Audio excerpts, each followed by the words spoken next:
വീട്ടുകാർ തന്നെയാണോ കല്യാണം നടത്തി തന്നത്? അതെ ആണോ? പിന്നെ അതങ്ങ് പരസ്പരം അങ്ങോട്ടും എൻ്റെ അമ്മ പറഞ്ഞു ഞാൻ ജാതകം നോക്കട്ടെ, ജാതകം നോക്കി ജാതകം ചേർന്ന് കഴിഞ്ഞാൽ നോക്കാം നമുക്കെന്ന് പറഞ്ഞു. അങ്ങനെ ജാതകം പലയിടത്തും ഉണ്ടായി. ജാതകം നോക്കി അങ്ങനെ വലിയ ചേർച്ചയൊന്നുമില്ല.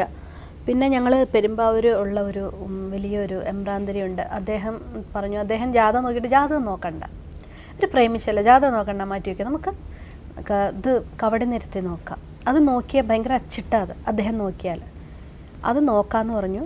അങ്ങനെ അത് നോക്കിയപ്പോൾ നല്ല ഇതാ വന്നത്. അത് മാത്രമല്ല ആ തിരുമേനി എന്ന് പറഞ്ഞത് ഞാൻ മറക്കില്ല, ടീച്ചറെ ഇതാരൊക്കെ എതിർത്താലും നടക്കേണ്ട കാര്യമാണ്, ഇവരെ ഒന്നിക്കണം എന്നുള്ളതൊരു വിധിയാണ്, അവരെ പ്രേമിപ്പിച്ചു, അതിന് എങ്ങനെ ഒന്നിക്കും, അതിന് അവർക്കൊരു പ്രേമം ഒരു ഇതായി, ഇത് മാറ്റാൻ പറ്റില്ല ആർക്കും. ഇത് നിങ്ങൾ ഇനി എത്രയൊക്കെ യാഗവും ഹോമോ ഇതിനു വേണ്ടി ചെയ്താലും മാറണം എന്ന് ആര് വിചാരിച്ചാലും അവർക്കതിൻ്റെ ദോഷം വരുന്നല്ലാതെ ഇത് പിരിക്കാൻ പറ്റില്ല, പാടില്ല, നിങ്ങൾ എത്രയും വേഗം ഇന്നൊരു ഡേറ്റിന് ലാസ്റ്റ് പറയാം, ഈ ഡേറ്റിൽ നടന്നിരിക്കണം എന്ന് പറഞ്ഞു.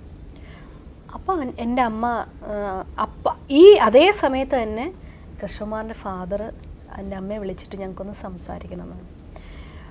അപ്പോൾ അമ്മ അങ്ങോട്ട് വിളിക്കാതിരിക്കുകയായിരുന്നു, കറക്റ്റ് ശരി വരുമെന്ന് പറഞ്ഞു. അപ്പോൾ അച്ഛനും അമ്മയും വന്നു, എന്നെയും വിളിച്ചു. വളരെ സംസ്കാരമായിട്ട് ഞാൻ എപ്പോഴും ഓർക്കണ്ട, പല വീടുകളിലും അടി ഇടി അത് ഇത് അങ്ങനെയൊന്നുമില്ല. ഞങ്ങളുടെ വീട്ടിൽ ആ ഒരു എന്താ പറയണ്ടേ, ഞാൻ എല്ലാവരുടെയും ആ ഒരു സംസ്കാരം കണ്ടു. അതിനെ എതിർക്കുകയല്ല, വരും വരായകൾ കൃഷ്ണൻ്റെ അച്ഛനും അമ്മയും എന്നോട് സംസാരിച്ചു. നിങ്ങൾ രണ്ടുപേരും ആർട്ടിസ്റ്റുകളാണ്, ഈഗോ ക്ലാഷ് വരും, നിങ്ങൾ രണ്ടുപേരും നല്ല ഗുഡ് പെർഫോമേഴ്സാണ്, എനിക്ക് ഇതിൽ നല്ല ബന്ധം കിട്ടും, അദ്ദേഹത്തിനും ഇതിൽ നല്ല ബന്ധം കിട്ടും, അയ്യരെ തന്നെ കിട്ടും, എനിക്ക് നായർ നല്ല ഇന്നലും നല്ലത് കിട്ടാം, ചിലപ്പം ഇതിനേക്കാളൊക്കെ വലിയ ലെവലിൽ നിങ്ങൾ ആർട്ടിൽ പോയിന്നിരിക്കാം, നിങ്ങൾ തമ്മിൽ ആർട്ടിൻ്റെ പേരിൽ നിങ്ങൾ നോക്കിക്കോ 1-2 വർഷത്തിനുള്ള അടി കൂടും. ഒരാൾക്ക് ഇപ്പം നമ്മൾ രണ്ടുപേരും ഇപ്പോൾ പാടുമ്പം ചിലർ പറയും ഞങ്ങൾക്ക് ബിന്നിയുടെ പാട്ടാണ് ഇഷ്ടം, ചിലർ പറയും ഞങ്ങൾക്ക് കൃഷ്ണകുമാറിൻ്റെ ഇഷ്ടം, അത് തന്നെ ചിലപ്പോൾ നിങ്ങൾക്ക് ഇതുണ്ടാവും, ഇങ്ങനെയൊക്കെ പറഞ്ഞ് നല്ല രീതിയിൽ നിങ്ങളത് എങ്ങനെ എടുക്കും, ഇതൊക്കെ നിങ്ങൾ കണ്ടോ, നിങ്ങൾ കൊച്ചു പിള്ളേരാണ്, നിങ്ങൾക്കിപ്പോൾ ചിന്തിക്കാനുള്ള ഇതിൽ അങ്ങനെ പറഞ്ഞു. എൻ്റെ അമ്മയുണ്ട്, ചേട്ടനുണ്ട്, എല്ലാവരും അങ്ങനെ ഇരുന്ന് നല്ല രീതിയിൽ നല്ല സംസ്കാരമായിട്ട് വഴക്കല്ല, അങ്ങനെ അല്ലാതെ അവിടെ ഒരു അടിയിടിയോ അവിടെ ഒന്നും വേറൊരു പ്രശ്നങ്ങളും ഇല്ല. അങ്ങനെയാണ് സംസാരിച്ചത്. ഇങ്ങനെ ഒരു സംസാരം ഒരു 3-4 പ്രാവശ്യം വന്നു.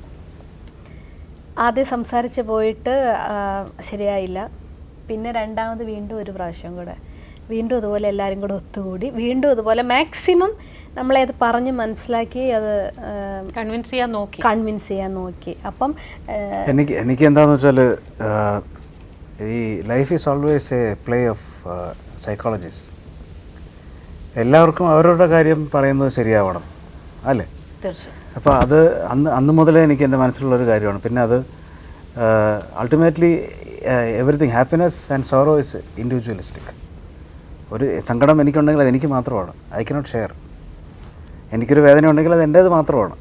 അപ്പോൾ അങ്ങനെ വയ്ക്കുമ്പോൾ എന്തിനാണ് ബാക്കിയുള്ളവർ സ്വന്തം കാര്യങ്ങളിൽ തലയിടുന്നത് എന്നൊരു തോന്നൽ എനിക്ക് അന്നത്തെ കാലഘട്ടത്തിൽ മുതലുണ്ട്. പക്ഷേ അത് മെച്യൂരിറ്റി കുറവായിരിക്കാം. ഇവർ പറയുന്ന ലൈഫ് എക്സ്പീരിയൻസ് ചെയ്തവരാണ്.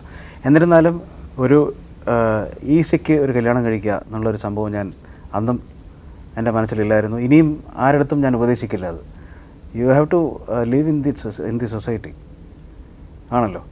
അപ്പോൾ അങ്ങനെ എല്ലാവരും ഒന്ന് സമാധാനിക്കട്ടെ, അവരും എന്താണ് എൻ്റെ ഇമ്പോർട്ടൻസ് മനസ്സിലാക്കട്ടെ എന്ന് വിചാരിച്ചിട്ടാണ് നല്ല രീതിയിലാണ് കല്യാണം കഴിഞ്ഞത്. അന്ന് ഇന്നും ഓർമ്മയുണ്ട്, ഞങ്ങളുടെ ഇപ്പോൾ വളരെ അടുത്തുള്ള മ്യൂസീഷ്യൻസ് ഗണേഷ് കുമരേഷിൻ്റെ കച്ചേരിയും ഉണ്ടായിരുന്നു കല്യാണം കഴിഞ്ഞ്, കല്യാണ കച്ചേരി.